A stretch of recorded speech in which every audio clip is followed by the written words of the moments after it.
Okay, welcome everyone. This is the first event in what we're calling Conversations About Our World. My name is Arafaat Valiani. I'm a professor I'm an associate professor in the Department of History, um, and I'm affiliated to Sociology and Global Health Okay, at the University of welcome Oregon. everyone. This is the first event in what we're calling Conversations About Our World.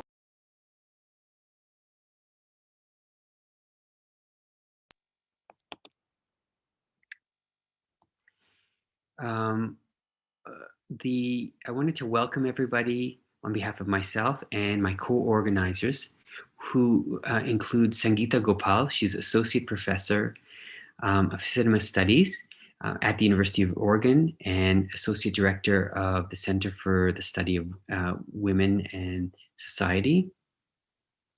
Also, Bish Sen, who's associate professor in the School of Journalism at the University of Oregon. Welcome, everyone. Welcome to our speakers. I just want to start off with a couple of thank yous to start with. So first of all, thank you to our speakers, Michelle Jacob and Crystal Buck. I'm going to introduce them in more length in just a moment, but I wanted to thank our sponsors at the University of Oregon as well. So I'd like to thank Asian Studies, the Center for Asian and Pacific Studies, the Center for the Study of Women in Society, the College of Arts and Sciences, and the Departments of Anthropology, History, Indigenous Race and Ethnic Studies, Sociology, and the Global Health Program, in addition to the Global Studies Institute, the Division of Global Engagement that has been supporting this meeting, and the Oregon Humanities Center's Endowment for Public Outreach in the Arts, Science, and Humanities. Thank you all to our sponsors.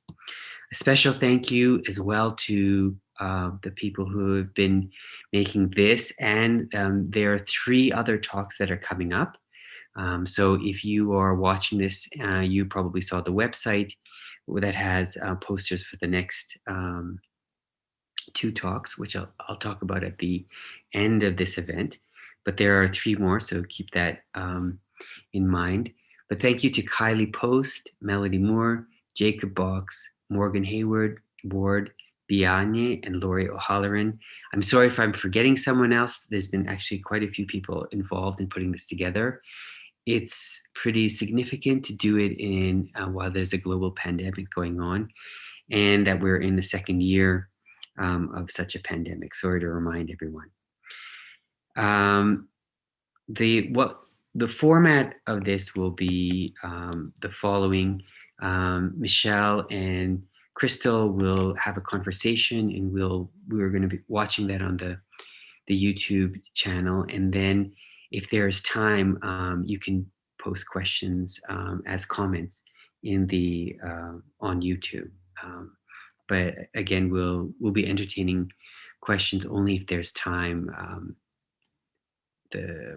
in the conversation. So without further ado, let me introduce the speakers. So Crystal Buck is a Native American artist and resides in Spokane, Washington. She's an enrolled member of the Yakama Nation and grew up on the Yakama Indian Reservation. Her passion for drawing and painting evolved at a very young age. She gives credit to her amazing art teachers. They encouraged her and believed in her talent enough to enter her work in local shows throughout the years. Before completing high school, she participated in her first painting showcase where she met and networked with various artists. She sold her first piece in 1997. Upon graduating from college as an exercise specialist in 2003, she also received a minor in art with specialization in painting from Fort Lewis College in Durango, Colorado. Most recently, her drawing was selected for the 2019-2020 Washington State Indian Education Program logo. Way to go, Crystal.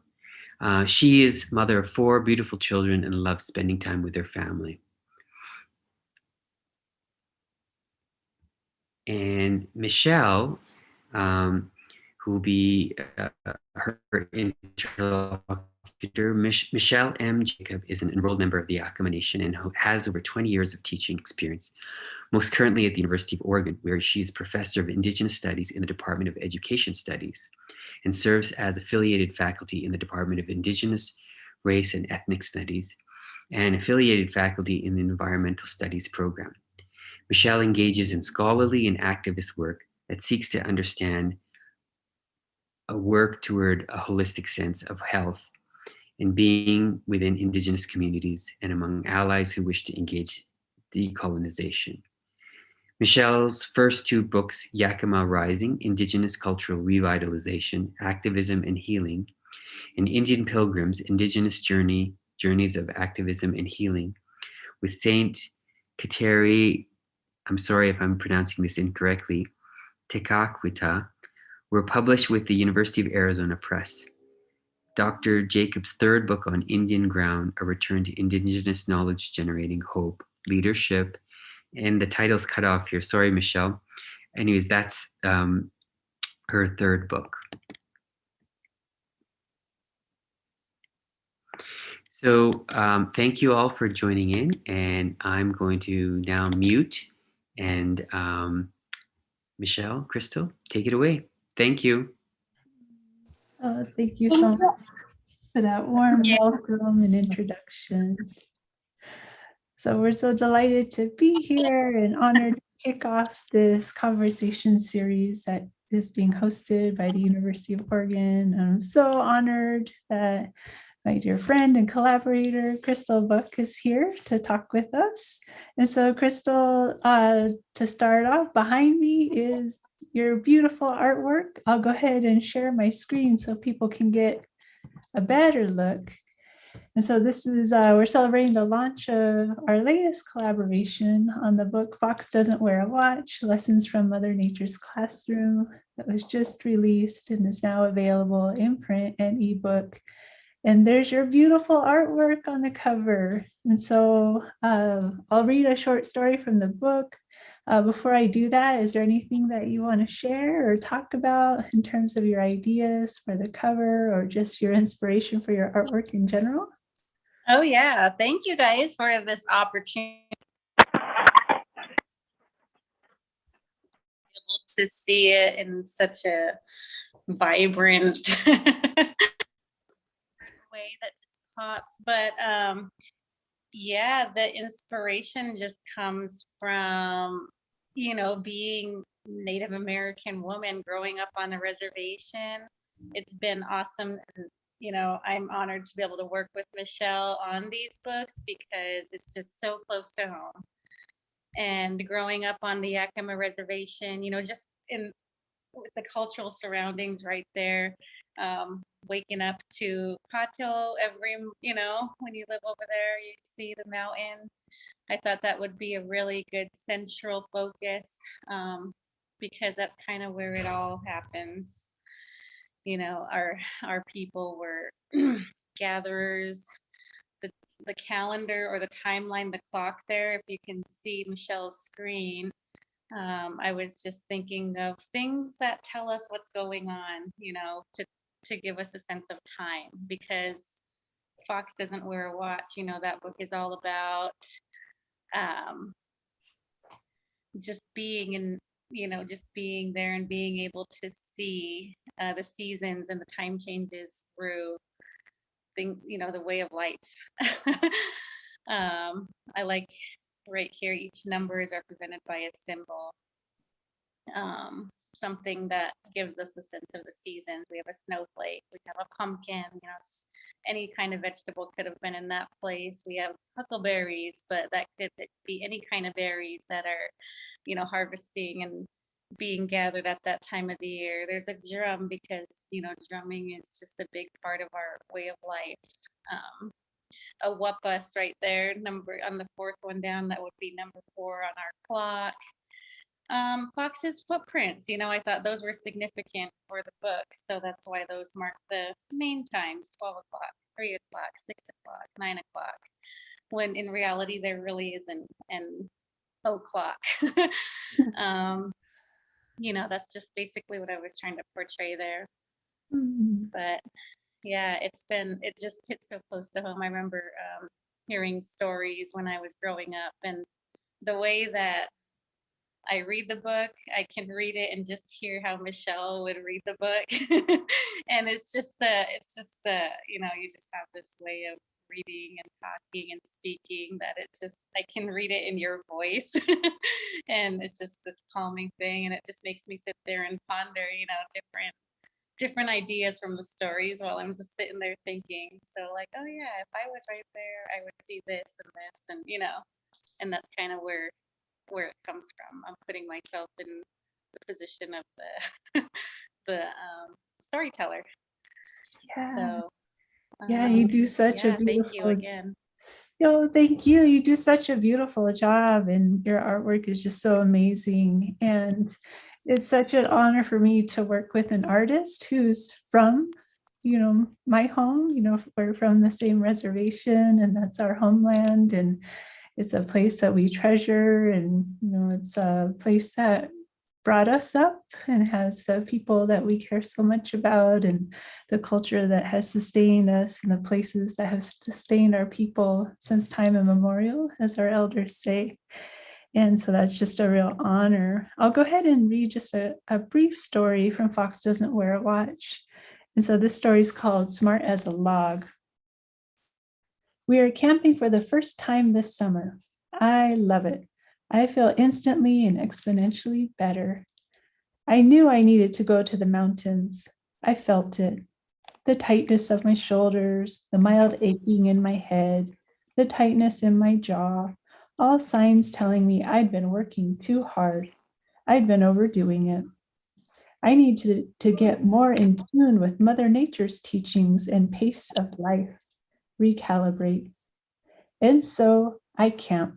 It's one of my favorite ways to be immersed in Mother Nature's classroom, where I can more clearly focus on my student learning outcomes of life.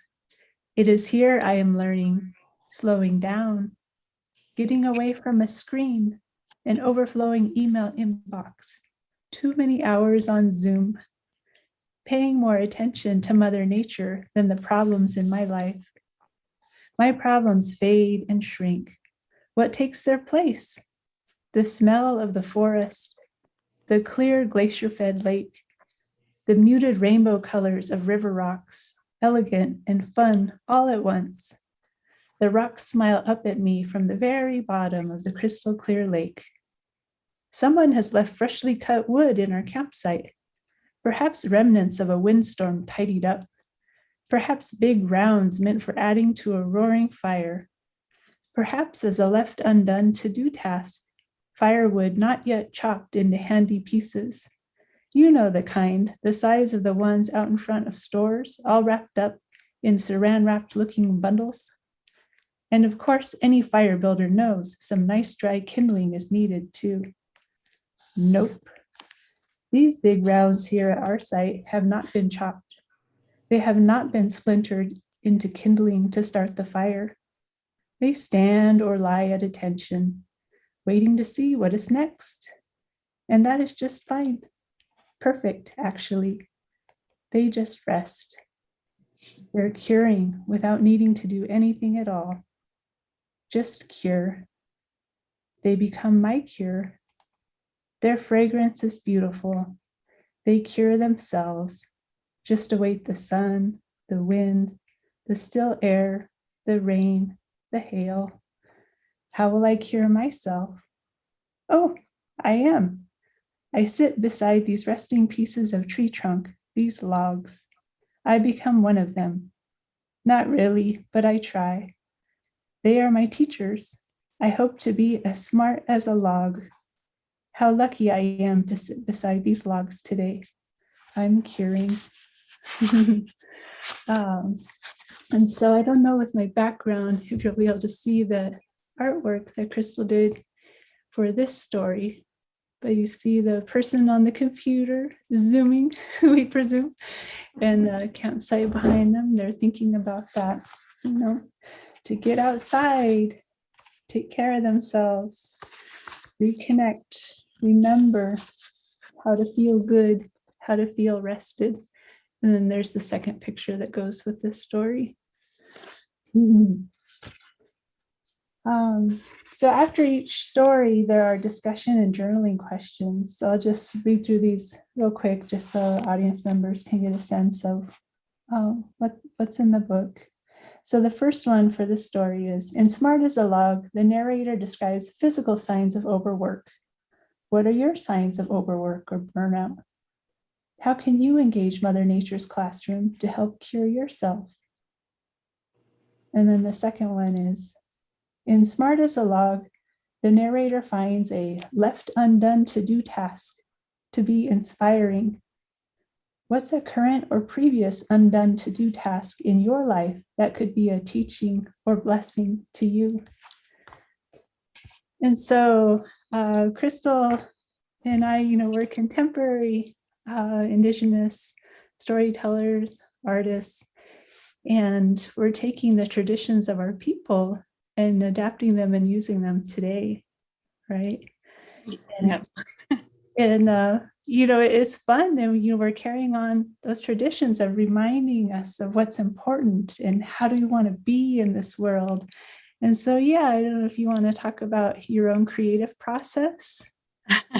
Yeah, one of the things I like about that is the contemporary, because we can, I could make drawings, and some of them I do kind of tie it in, try to twist it in the cultural aspect, like from how we were years ago.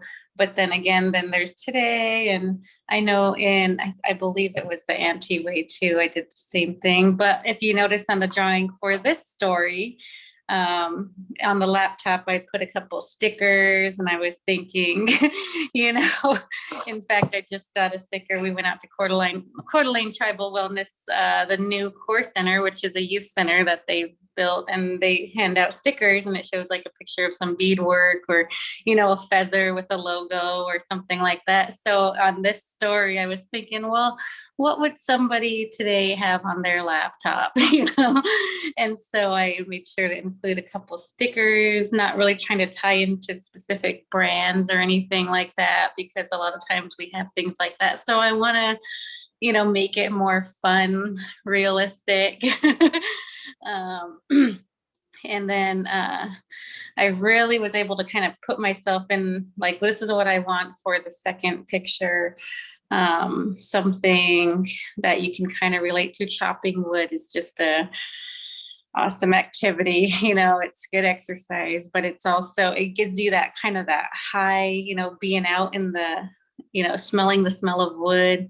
And so for that story, I was thinking, if somebody can relate to that illustration of somebody chopping wood, then you can kind of get a sense of what it probably smells like, what it feels like, or hot, and I really try to put the reader in that, if they really focus in and look at the illustrations. Yeah, I think that's something so beautiful about your work, is that it really connects people to to nature, to place. So, for example, we showed on the cover for Foxes on Our Watch, which is also behind me in my virtual background, we see Weavenu featured there, or huckleberries. And so in our previous book that we collaborated on, Huckleberries and Coyotes, Lessons from Our More Than Human Relations, here's your beautiful artwork on the cover of that book. And yeah, it feels so vibrant and so alive. And I just love your use of color and how it really is, it's so fun to look at and nurturing in my view. Oh, thank you. Yeah. Yeah, so did you have anything you wanted to share about coming up with this cover idea and kind of the way that you approached that? Yeah, the huckleberries is just a big part, of just remembering being, just going home. It takes you back home. Even if I have huckleberries here in Spokane, it's just like you think of all the memories that goes back to different trips camping and picking huckleberries, and and it's something that's so unique to like our Eastern Washington tribes, and just all over Washington, huckleberries. So I definitely wanted to put some bushes on there, and coyote. He's he's also a major Timu, that's how the Salish say, animal here in Spelii. That I wanted to include him there too, but I wanted those two things to stand out because of the book title. So at the same time, the way to make them pop is to include some bright colors, and that sun, the up there is, definitely a symbol of energy. That's where everything comes from. The plants need the sun. We need the sun, solar energy. We just need it for everything. So those were three major symbols I wanted to include in that cover specifically. Beautiful. I'll go ahead and read just a quick story from Huckleberries and Coyotes featuring Huckleberry. So this story is called Isla Wivenu, which is our Ichishkin word for huckleberry. Isla Wivenu. She's sweet and petite and just a bit tart, kind of like Auntie. I remember Auntie praying over us and offering a blessing before we went Wivenu picking up at the lake by the base of Patu Mount Adams in our gorgeous Cascade Mountains. Auntie was already an elder with gray hair neatly permed and set under a headscarf, but she was strong and determined and could thrive on that hill beside the lake, just like Wivenu. I remember Auntie taking her basket and climbing up that hill so high she was just a dot. Look at her, she's like a mountain goat, Dad said while puffing on his cigar, taking a short break from fishing. He stood and watched her climb farther up, and then Dad turned and effortlessly threw another cast into the lake, his fishing reel spinning zzz with delight, bobber almost instantly signaling another rainbow trout. Hoo hoo. I had helped Auntie pick Wivenu in the easy-to-reach bushes lower down by the lake. It was hard to get comfortable crouching in place, picking just the right purple berries. No stems or leaves, please. We only want the berries. A tremendous effort of skill, but mostly patience. It seemed like forever before I was able to fill the bottom layer of my basket. This was just a few handfuls of ripe berries, a quantity I could easily eat in about 1.5 seconds. Auntie encouraged me, though, and complimented me on the lack of leaves and stems in my basket. Those will be easy to clean and use later, she reminded me. We all knew the tedious task of cleaning berries from a sloppy picker, the slow work of finding and removing all the stem and leaf debris. How quickly we'd like to condemn such a picker as immoral, thoughtless, selfish, in a hurry, some of the most vicious insults we could think of. No, no, Auntie would intervene. You must think kind and good thoughts when you're handling our sacred foods. Wivenu is your sister. You're harming her if you say harsh things or hold bad feelings around her. Yes, Auntie, I'm sorry. We'd quickly get back on track, stepping into our better selves. Of course, most of the berries were easy to clean as they'd come from Auntie's huge berry basket she repeatedly filled, gallons and gallons of berries. Her many decades of practice picking huckleberries made her a true expert. Yet she always had patience, encouragement, and kind words for beginners who struggled to fill even the smallest basket or bag. Auntie's lessons stay with us. Her spirit soars like the eagle gliding near the hills where she used to pick Wivenu. Every time I taste Wivenu, I remember her. Sweet, petite, and just a bit tart. I love my Auntie and I love Wivenu. And here's the artwork that Crystal made for this story. It's Auntie picking, and then a younger person picking in the background. And then Or like, yeah. And at the beginning of the story, here's a beautiful drawing of a berry basket full of berries. These are gorgeous pictures. Yeah. Right. Well, let's go ahead and talk a little bit about Aunties. So you're an Auntie, and your children have aunties. Of course, you have aunties you love. Aunties are special in our community, aren't they? Yeah. So yeah, that one I can always, we would go camping and berry picking when we were little for I don't know how many years and how many days we'd camp out, but I always remember having huckleberries on our little boxed cereals and, and going out in the woods and finding a good bush and sitting there eating. Half goes in your mouth, half goes in the basket. And you see, every time I can think of it, or when I see pictures from when we would go picking, because I was really fortunate. My mom took a lot of pictures of us. If our aunt, one of my aunts, Wilma, like I remember they would camp with us, but you see like these pictures and they're wearing like a flannel and they have their, their handkerchief and even shades. And, they're ready to be out there for a while, their basket, tied right here. So that's the first thing I thought of when I was reading that story. For the illustrations, I was like, okay, there's got to be somebody in there with a flannel, and and it's just fun to be able to go back and just remember things like that for the stories. And then you just think of all the baskets. We would have baskets of berries, and my mom would put wrap them with the branches, or to keep them cool and tighten those baskets. So those were two things that I thought of right away. It just brings back so many awesome memories, just thinking how I grew up and how you grew up on the reservation, learning all these teachings. And again, about you don't want to feel bad, have bad feelings, because you're preparing, you're gathering food that you're going to give to probably other people, and you're going to be sharing it. And they say those bad feelings, you don't want to have bad thoughts about anything when you're gathering food or preparing food for somebody. So, whenever you're having bad feelings, step away, before you go back and prepare and handle that food. Yeah.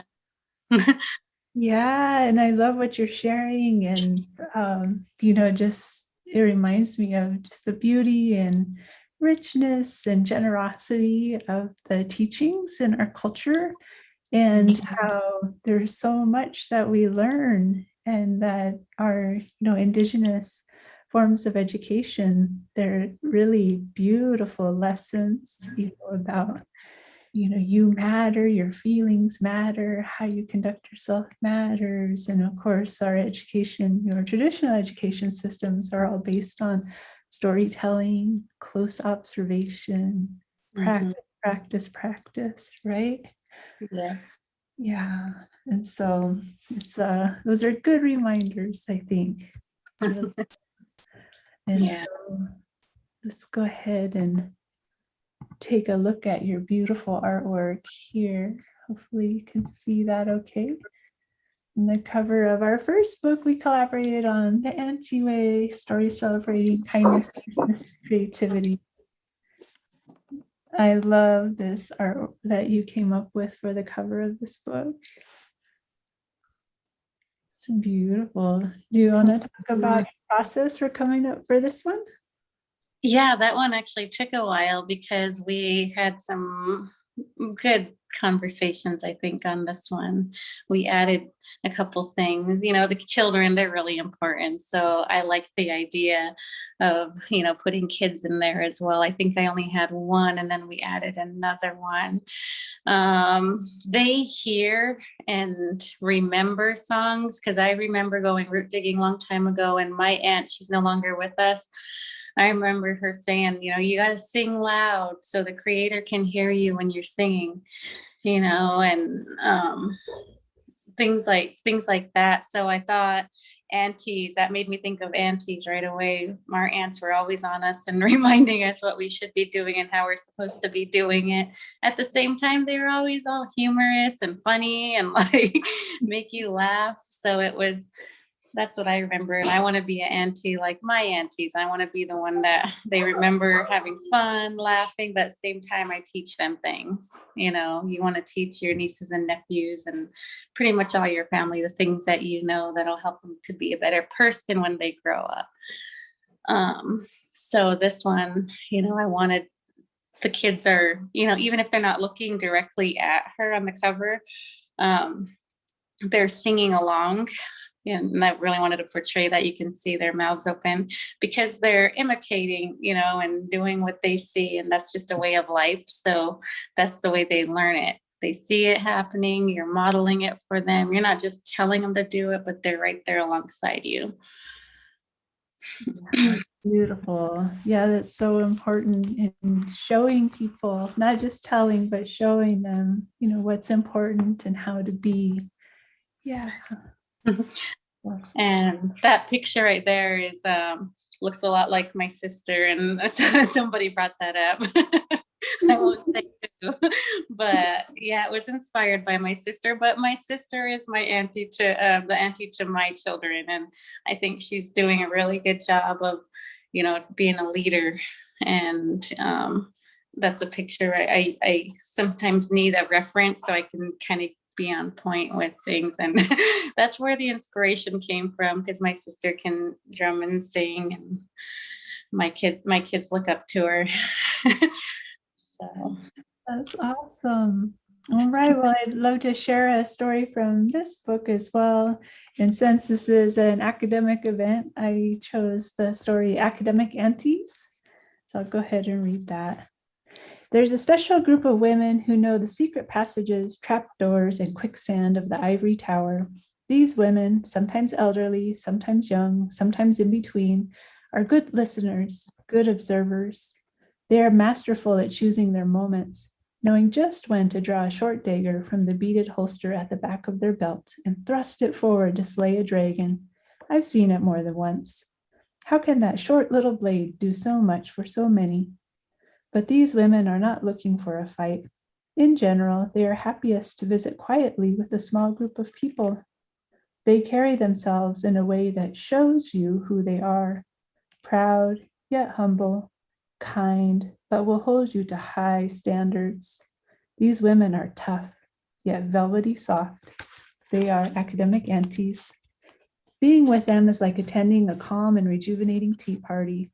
Their care and concern for you is evident in the warm scones they place on the table inside the cloth-lined basket. Did you want jam with your scone? Strawberry or blackberry? Oh, she remembers. She has a jar of huckleberry jam she was saving just for this occasion. What wonderful nourishment in more ways than one. Academic aunties tell stories, softly chuckle at jokes, or if naughty jokes are shared, sometimes they howl with laughter, passers-by in the hallway peering in with quizzical looks on their faces. Academic aunties talk about work projects and their families. They tell stories about back home, share ideas with generosity, and always keep an eye toward helping connect you to what will help you to heal, to be your best you. Against all odds, these women exist in the halls of academia, a place that is typically hostile to everything academic aunties bring: love, kindness, encouragement, patience, hope. So our aunties, when needed, keep these magical gifts tucked away. That's why they have such big purses and strong shoulders from carrying that big bag of auntie magic. I've had so many academic aunties. At every college I attended, I found at least one. These women who have very little to no reason to spend their time and energy, help and hope on you, but in some blessed way see a glint of potential amidst your weary, flunking, lost my scholarship on academic probation self. And so they open their bag of anti-magic. They know which form to fill out and which office to take it to, and which office worker is the least passive-aggressive. All of these things that are crucial to stop the bleeding and hemorrhaging of your academic and professional future from fading away. Academic aunties are partners in your dreams. They respect you enough to remind you, in ways both implicit and explicit, that in accepting auntie help, you become responsible for helping others in the future. You are expected to watch and learn about the auntie magic in their bags, and to use what you learn to help others struggling with the same quicksand problems that you once fell into, and avoid the trapdoors that you once were stumbling over. I've never seen a job ad for an academic auntie, yet I cannot imagine living without them. Perhaps it is for the best that HR isn't classifying, reviewing, and ranking one's academic auntiness, but maybe it's not. I don't know. All I know is that academic aunties are magical and fierce and kind and patient and creative and demanding, all in a good way. I dream of an academy filled with anti-magic. I see it now, the ivory tower in a snow globe with the sparkling flakes of academic anti-magic, casting a beautiful spell on everyone and everything. I hope we all get to attend the University of Anti-Magic. And here's a beautiful artwork that Crystal made for this story. There's the scones and the huckleberry jam. Yum. And then here's the art at the beginning of the story, showing, sorry, my virtual background's kind of blocking it out, but showing an auntie helping a student to climb up those stairs to make it. Yeah. And I tried to put a lot in one picture, one illustration for that, but it, of course you have your graduate, and you can tell she's dressed up for graduation in her best, her necktie and her choker. So I tried to show that there because traditionally I remember, we have an eagle feather when you graduated from high school. And that's a symbol of strength. So in the illustration, if you can see up here, we do have a eagle soaring, and the auntie's trying to help the student from down here, which is more of a dark horse, trying to pull them down. You don't know, that could be anything. So I guess whoever looks at this can, that can be what they see as something, that may lead to potential failure or something like that for reaching their goals. So that's what I was trying to portray in that one.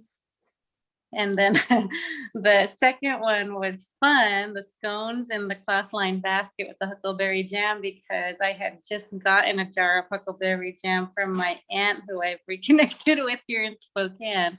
And so I had this cute little gem huckleberry jar, and I was able to just draw right from it, and I just labeled it how my mom would label, the date and what kind of jam it is. And so I had that for a reference. And I was just trying to picture, the smell of warm scones. And so that's kind of where that came from. That one was fun because one of my aunts had just given me some jam. It was meant to be. Oh, Yep. great. Yeah, and speaking of meant to be, we got started collaborating because of our dear friend and super auntie, Dr. Yvonne Sherwood. And I had shared with Yvonne, I was like, oh yeah, I'm working on this book of auntie stories. I'd love to have an artist create a special cover for the book. And she's like, oh yeah, you should talk to Crystal. And so then, I had known you before through our work with the Yakama Nation Diabetes Program, but I hadn't, been connected with you for a little while. And then we got connected through the wonderful, just sort of generosity of Yvonne. So Yeah. yeah. It was a meant to be thing. I don't know how we reconnected, because she had just happened to tell me a funny story that she had seen Michelle speaking somewhere and had to go approach her afterwards. And that's where you all met. And I was like, really? And I could just imagine. It just made me laugh. Yeah, it's just funny because a lot of my art, just doodling and drawing started with all these drawings that we would just put on Yvonne's wall. So she used to hang up a lot of my artwork. So yeah, yep, she's definitely auntie to my kids too. We just don't get to see her very often because she's doing her thing, being one of the academic aunties. That's right. Yeah. So Dr. Yvonne Sherwood, a shout out to you, faculty member now at University of Toronto, Agua. Yeah. And huge love for Yvonne. A brilliant Indigenous sociologist. For anyone listening, if you're not familiar with Dr. Yvonne Sherwood's work, you should check it out for sure. You will love it. Mm-hmm. Good. All right. So anything else you want to share, Crystal? And then see if we have, I think we have one comment that came in, but I'll let you share anything that you would like to share here as we wrap up. Is it already time? It is, yeah, time just flew, huh? Yes, well, this has been an awesome opportunity. Thanks for including me in this, because it's different when somebody's looking at the artwork versus when you kind of get a feel for what the artist was thinking and what the story's about, and then you kind of know more. Then you can see it more like, oh yeah, and then if you have an eye for it, you can really look into the art. So if you get a chance to pick up one of the books, if you haven't already, anybody that's listening in, they're really good stories. It's just a really comfortable feeling to read these stories. The Anti-Way, everything from Coyotes and Huckleberries, and even to the new one, Fox Doesn't Wear a Watch. There's just a fun humor, little bit of humor, just a really calming vibe you get, reading the stories and thinking about them with the discussion questions. Michelle, you did an awesome job, because it just takes me back. So I love collaborating. I love this collaboration we have going with these books. Everybody else, if you get a chance, read them and just sit there. And when you have time to just sit and, think, it just takes you away for a little while, just from everything, from the busyness, So thank you. Oh, thank you so much, Crystal. So I see we have one comment from Jordan Lathan, who's watching on the YouTube, the live feed. And so Jordan's just sending us a greeting. And Jordan's a member of Kukwel Indian tribe, grew up on Flathead Reservation in Montana. And Jordan just says, Masi, thank you for bringing our work to Jordan's community. And Jordan's noting that some of their heroes are the deadliest of aunties. Yeah, aunties, they can be tough and usually are tough, right? Inviting and expecting us to be and do our best, right? Yeah, and they definitely want an invitation if you finish. You got to make sure they all get one when you graduate and when you complete it, because I remember, make sure you send me an invitation. You got to track them down sometimes because not everybody has social media. Right. Yeah. And so, we got to stay accountable to our aunties. Mm-hmm. Well, I think we're at time. So I just want to give a warm thank you to you, Crystal. Thank you for taking time to visit with us today, for being part of this event. And it's always good to see you. Yeah, you too. Thank you. Thank you so much.